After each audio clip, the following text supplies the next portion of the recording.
to duk wanda ya ce boko haramun ne suka tambaye shi me haramun, ita kimiyyar kanta ko yaran?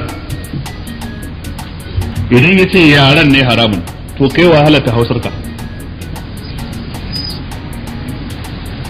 Ina nasin da ya zo ce maka kai hausar ka kuma ita ce addini, kuma turancin mai turanci, faransancin mai faransanci, canancin mai cananci, inyamurancin mai inyamuranci shi kuma kafirci ne, waye ya faɗa maka haka?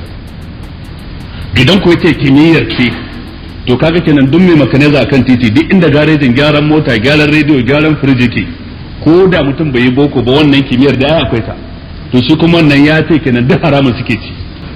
Manzo Allah ya ba da izini ga sahabbai sun koyi yahudanci, yace ku koyi yaran su dan bazan amince wa abin da suke rubuto mun ba. Yasa sahabbai suka koya cikin sakatarorinsa. Daya daga cikin sahabban ya koyi yahudanci zai iya rubutawa ya karanta cikin kwana 6 dan nan tunda annabi ya ce